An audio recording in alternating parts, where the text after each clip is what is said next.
കോവളം ബീച്ചിലാണുള്ളത്. ഇപ്പോൾ കോവളം ബീച്ചിലെത്തി.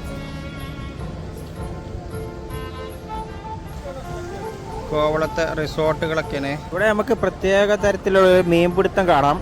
ഇത് വലിയൊരു വല ഉപയോഗിച്ചിട്ടുള്ള ഒരു മീൻപിടുത്തമാണ്. മീൻ പിടിക്കുന്നതാണ്. വല ഇങ്ങനെ എറിഞ്ഞിട്ട് പിന്നെ അവിടുന്ന് മീൻ അവിടേക്ക് വലിച്ചിട്ട് കൊണ്ടുവരണം. അവിടെ ബോട്ടിൽ ആ വലയ്ക്കൊക്കെ മീനാക്കാൻ വേണ്ടിയിട്ട് ശ്രമിക്കുകയാണ്. എന്നിട്ട് ഇത് വരുമ്പോൾ കുറേ മീൻ ഉണ്ടാവും ഇതിൽ. അങ്ങനെ എല്ലാവരും കൂടി വല കരക്കടുപ്പിച്ച് അതിൽ നിന്ന് മീൻ വേർതിരിച്ചെടുക്കുകയാണ്. ഇങ്ങനെ ധാരാളം മീനുകൾ കിട്ടിയിട്ടുണ്ട് അവർക്ക്. പലതരം മീനുകളാണ് കിട്ടുന്നത്. ഈ വലയിൽ നിന്ന് കിട്ടിയ മീനുകളുടെ എല്ലാവരും ഓരിച്ചെടുക്കുകയാണ്.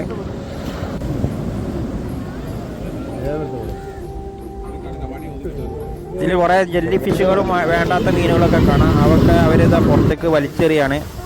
ആ ജെല്ലി ഫിഷുകളൊക്കെ മറ്റ് കാക്കകളും മറ്റുള്ള പക്ഷികളൊക്കെ വന്നിട്ട് എടുത്തു കൊണ്ടുപോകുന്നുണ്ട്.